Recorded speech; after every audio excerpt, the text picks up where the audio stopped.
Live from the campus of Penn State University, this is PSN News. It's Wednesday, October 25th. We have all you need to know about a new route coming to State College Airport, as well as an update on a local criminal case. We also have more on the expansion of a Center County Institute, along with entertainment, sports, and weather. Stay tuned.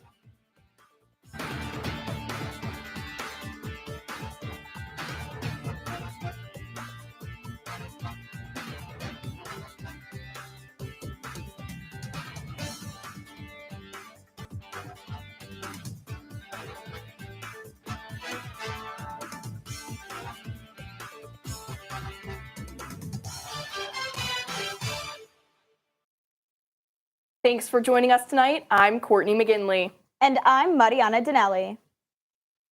The University Park Airport is continuing its conversation with American Airlines about flight routes between State College and Charlotte, North Carolina. American Airlines is unable to commit to the proposed 2 flights a day, 6 days a week, to Charlotte Douglas International Airport. Last year, the airline only offered seasonal flights in March and April with services on Saturdays. A decision is expected by December, but the UP Airport will continue pushing for the desired 2 days of flights. 3 Center County nonprofits received $23,000 at their annual reception. These nonprofits pitched projects at the reception in hopes of receiving a grant from the Giving Circle. The money was awarded to Center County Youth Service Bureau, Habitat for Humanity of Greater Center County, and Housing Transitions. Since the Giving Circle was founded in 2006, over $200,000 in grants have been put towards Center County organizations that continue to make a difference in community members' lives. The Public Safety Training Center in Center County is expanding. The $4 million expansion is providing educational training to first responders in 18 counties. About 5,000 first responders train every year, which required the center for training spaces. With the renovations, the building will now feature 4 classrooms, an ambulance bay, and a shower room. A Center County judge granted dismissal of all charges against a man accused of raping a Penn State student in 1995. Scott Williams was arrested in 2021 for raping and beating a woman outside of her apartment building.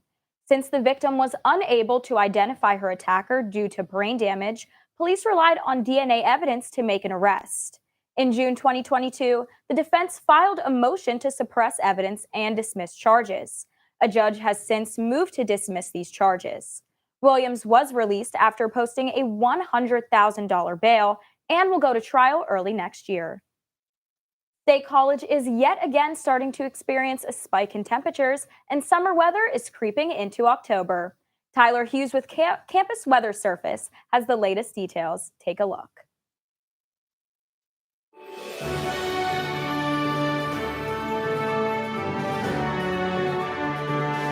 From the students of the Department of Meteorology and Atmospheric Science, here is your Penn State Campus Weather Service forecast. I'm Tyler Hughes with your PSN forecast, and take a look at our live camera here at Beaver Stadium over the course of the day today. We woke up with a blanket of light clouds around. You could see some nice color around the time of sunrise.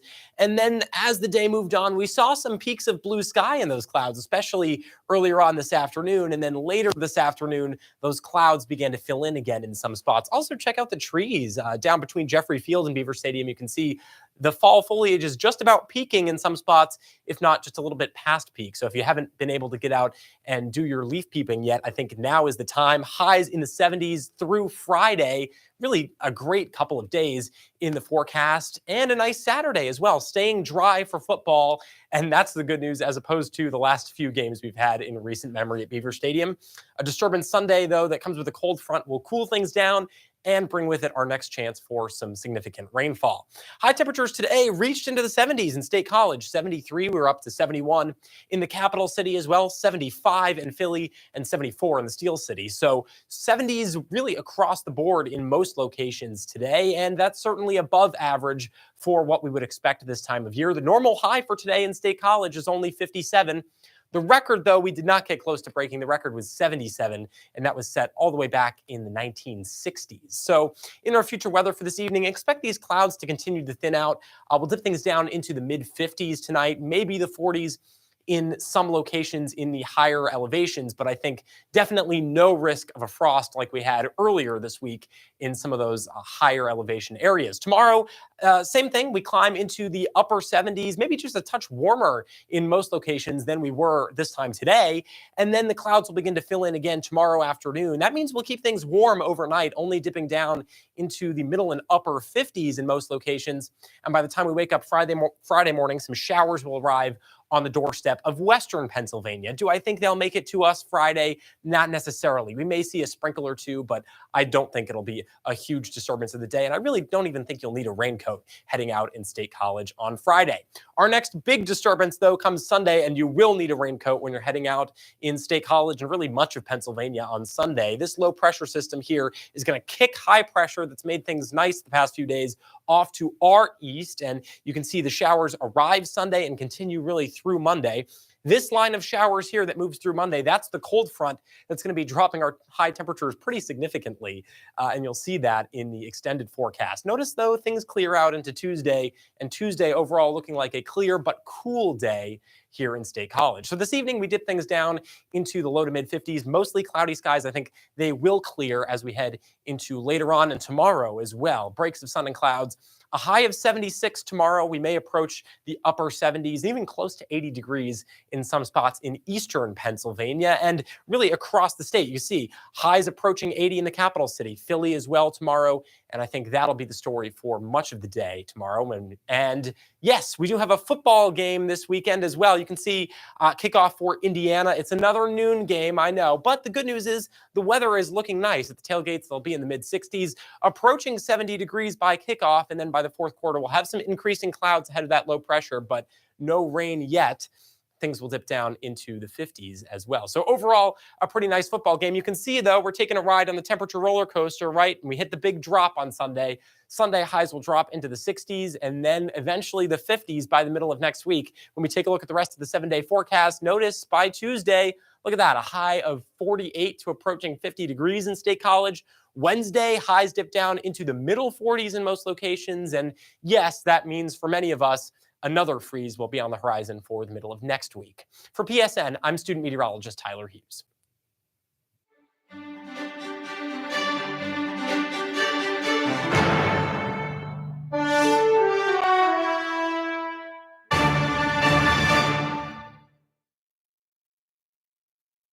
Welcome back to PSN News. I'm Antonio Fondacaro with your sports update.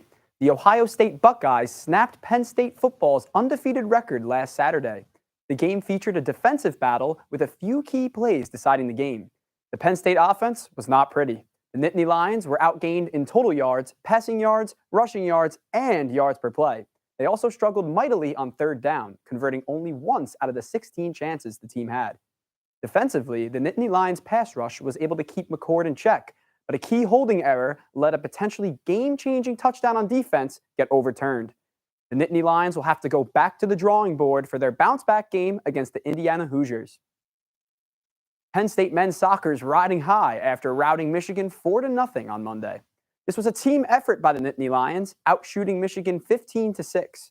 Penn State started strong with an unassisted goal by Caden Grabfelder. The fire continued just minutes later as Peter Mangione scored the team's second goal, assisted by Caden Grabfelder and Atem Cato. Later in the second half, Femi Awudesu scores a goal via the penalty kick to bring the Lions up 3. Finally, with 81 minutes and 45 seconds left, Morgan Marshall lands the dagger, assisted by Peter Mangione.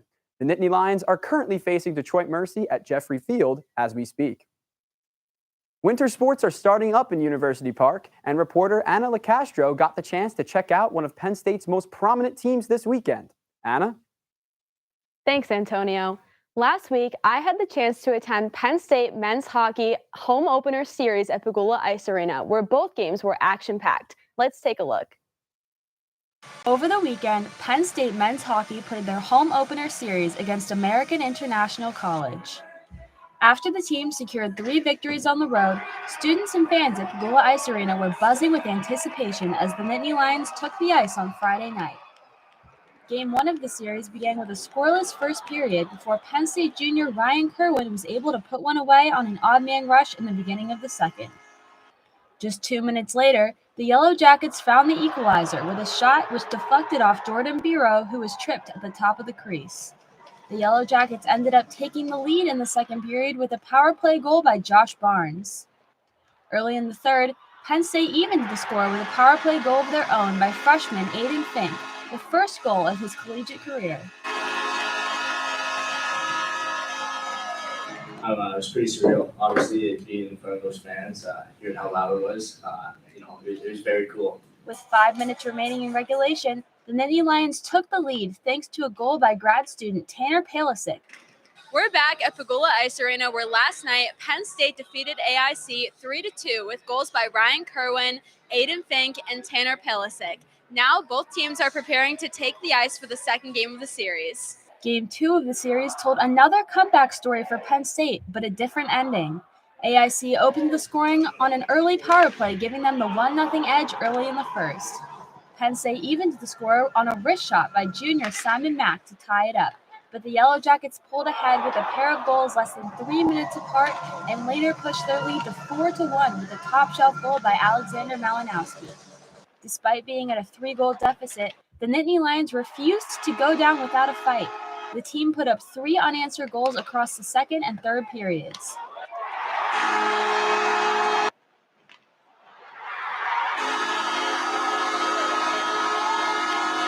Despite their comeback run, a goal by AIC's Casey McDonald gave them the 5-4 edge before Brian Kramer sank an empty netter, sealing the 6-4 victory and handing the Nittany Lions their first loss of the season. For Penn State Network News, I'm Anna LaCastro. After splitting that home opener series, the team will go on to play Alaska Anchorage at home this Thursday and Friday. We'll continue to keep you updated with all things Penn State athletics. Back to you, Antonio. Thanks, Anna. The World Series is here. The ALCS champion Texas Rangers and the NLCS champion Arizona Diamondbacks are set to face each other in Game 1 of the World Series this Friday at 8:03 p.m. The Diamondbacks played a rough 7-game battle against the Philadelphia Phillies to punch their ticket to the World Series. An 11-hit day for the D-backs got it done in their 4-2 win in Game 7. The Rangers also played a 7-game championship series to make it to the big one. After being behind in the ALCS 3-2, the Rangers won Game 6 and Game 7 in dominating fashion, stunning the Houston Astros. The Rangers open up as a slim favorite to win the World Series and also have control of a home field advantage in a potentially key Game 7. That's all for your sports update. After the break, Daniel Dempsey has the latest in the world of entertainment. Stay tuned. Hey everybody, thank you for tuning into this edition of Penn State Sports Night.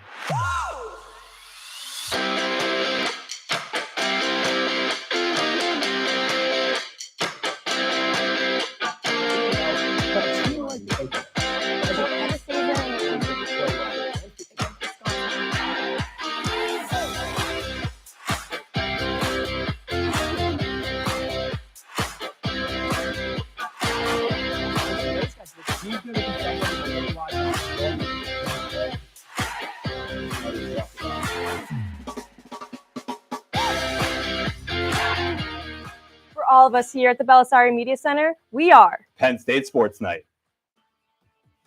Live from the campus of Penn State University, this is PSN News. Penn State Network News is a student-produced, bi-weekly live news show featuring all student talent. From local and national news to sports, entertainment, weather, and live interviews, we have it all. We also feature student-made packages from across campus. Airing every Monday and Wednesday at 7 p.m. We are PSN News. Be sure to check us out on Twitter and Facebook at PSN News, on Instagram at Penn State Network News, and to subscribe to our YouTube channel at youtube.com/PSN News. Have a good night and stay safe, Penn State. Hey everyone, we are Red Carpet News, your main source of entertainment news at Penn State University. Man, this festival is going to be popping. I'm Alex Porzillo, here with Aiden Harrell. He's going to 23rd with Daddy Elon Warbucks to actual space away from Kim. So in sync, especially during Kendrick's part when they came out. Reporting on anything from music, movies, TV shows, fashion, to celebrity gossip. You don't want to miss out on any of the hot topics we discuss. Find our segments on YouTube under the name Red Carpet News for your daily dose of entertainment. We are Red Carpet News.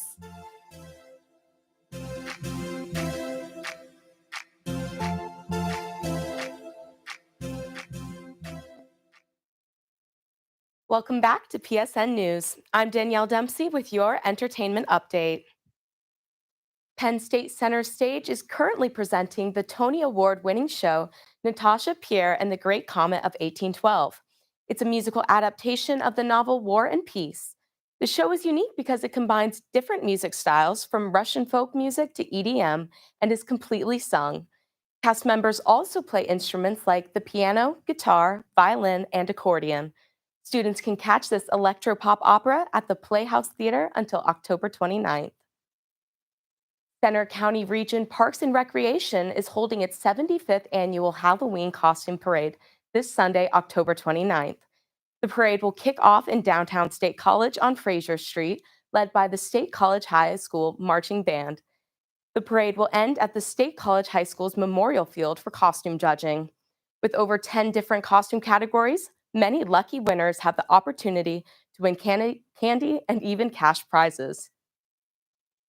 Last night, the reality TV show Dancing with the Stars had a tribute episode for famous ballroom dancer and late-night judge Len Goodman. Goodman judged on the show for 17 years until announcing his retirement last November. He passed in April of this year. In honor of Goodman, past dancers reunited on the stage to perform Goodman's favorite dance, the Vietnamese waltz. The coveted award that celebrities and professional dancers compete all season long for has been officially renamed the Len Goodman Mirror Ball Trophy to pay homage to the longest-serving judge in the show's history. That's all for your entertainment update. Coming up next, interview anchor Amanda Weissman will get the chance to hear from Jordan Frank, a cheerleader for Penn State. Stay tuned. Ready, mics? 3, 2, fade in on 2, mic and cue. This is Nittany Talk.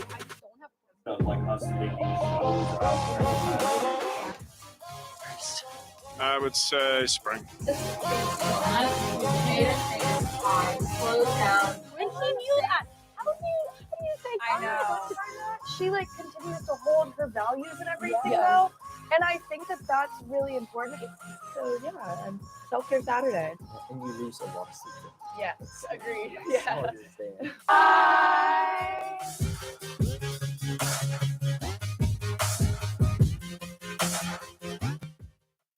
Hey everyone, welcome to Culture Central. My name is Jaden Stewart, What's good, everybody? My name is Eric Pichardo, and we are your hosts creators and executive producers of Culture Central.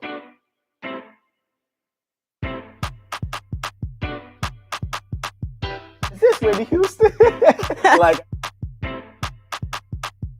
We're doing things that have never been done before. So welcome to the family. If you don't include human beings, you cannot accurately model the way the climate has changed over the last 50 years. And I don't know that we're ever going to be free of some sort of bug. That the natural state of motion for something to be in is to remain in its current state of motion. Been lucky enough to discover various things out there, pulsars, exoplanets, and some other phenomena that ended up being interesting. Hi, I'm Johnson Gary with Asking Penn State. With Asking Penn State, Asking Penn State. Asking Penn State. Asking Penn State. Welcome back to Asking Penn State.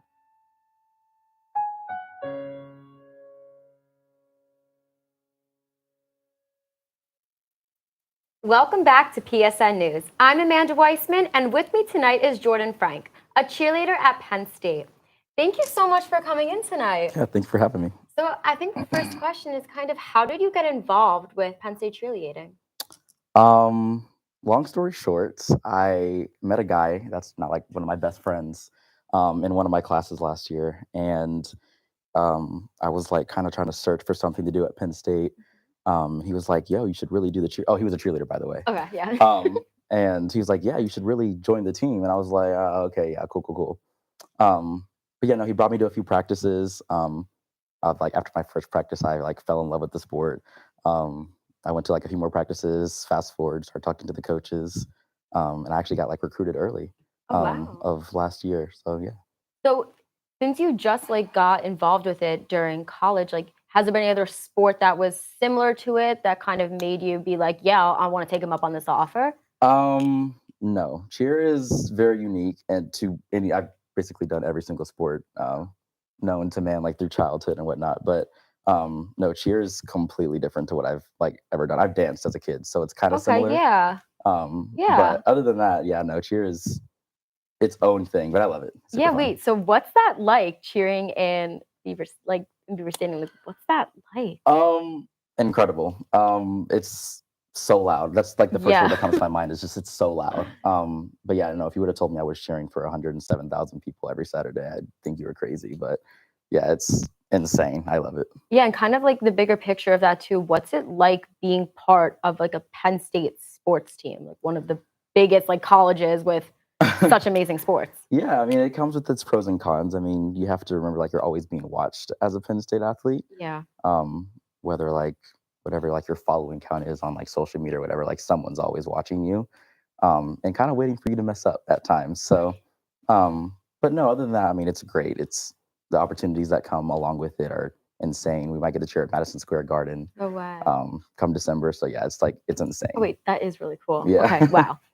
Like, what does your day-to-day life consist of with, academics, cheer?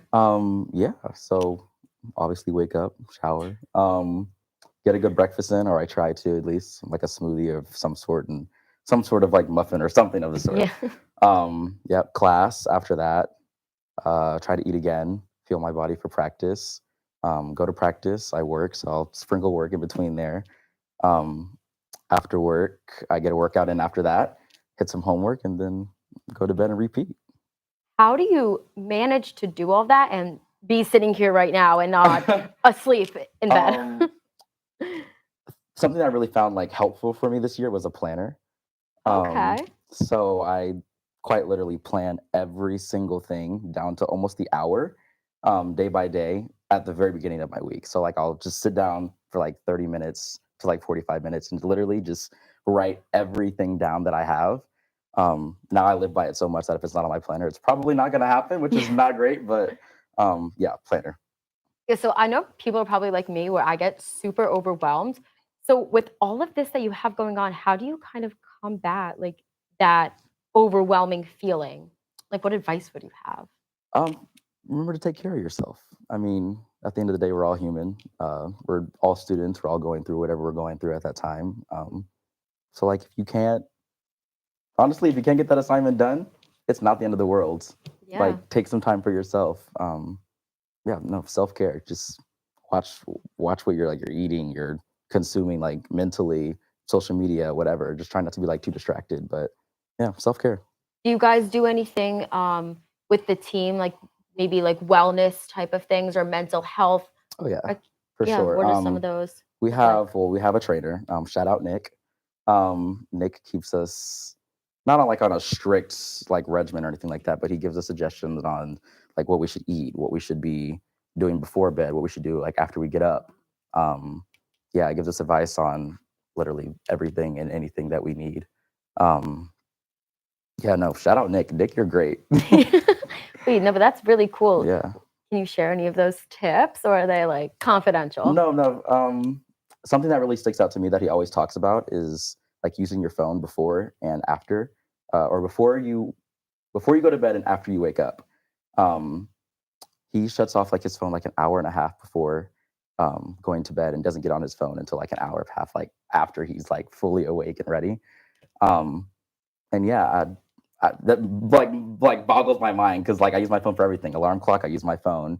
Like check the weather, I use my phone. So Yeah, I was gonna say, how I have no idea, but Yeah. it works for him, and I've like kind of implemented it. I've been doing like 30 minutes before Okay. I kind of shut it off. Okay, so it's like a small transition, Right, baby to a big steps. There step, we yeah. go. But no, yeah, it's great. Yeah, so what is your like favorite thing been so far? I guess, being at Penn State with cheer, everything. Yeah. One thing that kind of like stands out,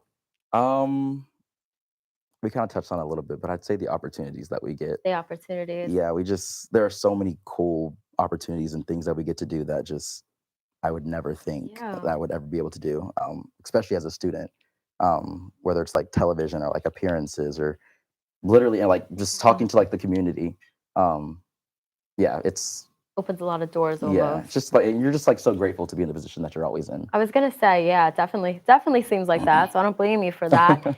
And I guess like, do you see yourself doing this in the future or Cheer? yeah? Not like professionally. I think it's Okay, more of yeah. like a collegiate. I did it in college, kind of a check a box.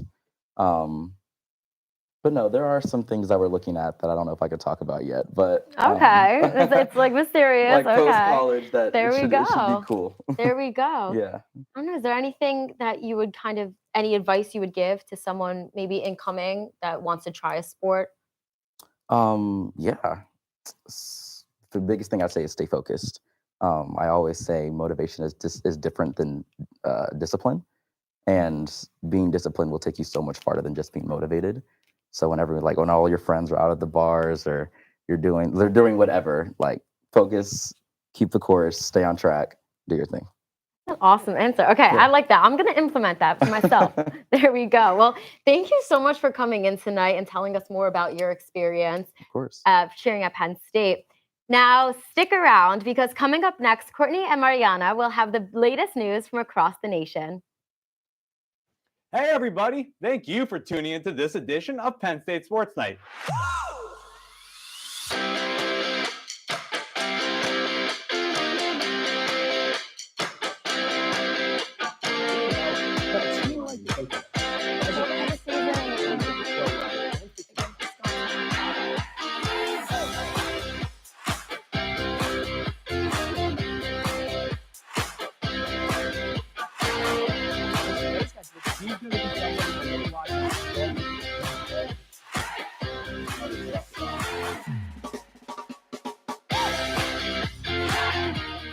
For all of us here at the Belisari Media Center, we are Penn State Sports Night. Live from the campus of Penn State University, this is PSN News. Penn State Network News is a student-produced, bi-weekly live news show featuring all student talent. From local and national news to sports, entertainment, weather, and live interviews, we have it all. We also feature student-made packages from across campus. Airing every Monday and Wednesday at 7 p.m. We are PSN News. Be sure to check us out on Twitter and Facebook at PSN News, on Instagram at Penn State Network News, and to subscribe to our YouTube channel at youtube.com/PSN News. Have a good night and stay safe, Penn State. Hey everyone, we are Red Carpet News, your main source of entertainment news at Penn State University. Man, this festival is going to be popping. I'm Alex Porzillo, here with Aiden Harold. He's going to 23rd with Daddy Elon Warbucks to actual space away from Kim. So insane, especially during Kendrick's part when they came out. Reporting on anything from music, movies, TV shows, fashion, to celebrity gossip. You don't want to miss out on any of the hot topics we discuss. Find our segments on YouTube under the name Red Carpet News for your daily dose of entertainment. We are Red Carpet News.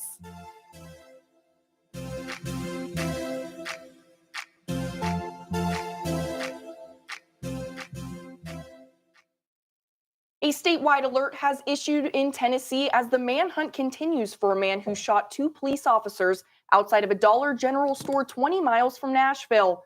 John C. Drake Jr. is son of Nashville Chief of Police John Drake. The police chief said he and his son are estranged, and this is not his first criminal offense. The 2 officers shot are Ashley Boylejack and Gregory Kern. They're currently in stable condition. A former Missouri police chief has been sentenced to 18 years in prison for attacking his ex-wife during a domestic dispute. Greg Halcrimson to the chief of police of Greenwood Department until May 2019 after he punched a father who tried to drown his daughter in a retention pond. After being indicted on a charge of violating the father's civil rights, he was sentenced this past Friday for punching his ex-wife unconscious. Prosecuting attorney Zachary Thompson said the sentence, quote, sends an unmistakable message today that victims of domestic abuse will be heard and supported. U.S. Senator Bob Menendez appeared in a Manhattan federal court to plead not guilty to a new criminal charge. He's accused of acting as an agent of the Egyptian government while a part of the Senate Foreign Relations Committee. This charge is added to the existing indictment, which alleges Menendez accepted bribes from New Jersey businessmen. Menendez is maintaining his innocence with the trial set for May. House Republicans are back to square one after dropping Jim Jordan as their nominee for Speaker. This decision was made in a floor vote on Friday after Jordan failed to earn the position for a third time. He lost 25 Republican colleagues, leaving him far from the majority needed to win. Jordan's tactic of backing Trump's campaign was not enough for GOP support and even backfired when Jordan received a vote of 194, his lowest tally yet. President Biden had his own opinion, stating he just got his rear end kicked about Jordan's third failure. The House is expected to stay closed until the November deadline in hopes of receiving funding approval. That concludes our show tonight at PSN News. Be sure to check us out on Twitter and Facebook at PSN News, on Instagram at Penn State Network News, and to subscribe to our YouTube channel at youtube.com/PSN News. Have a good night and stay safe, Penn State.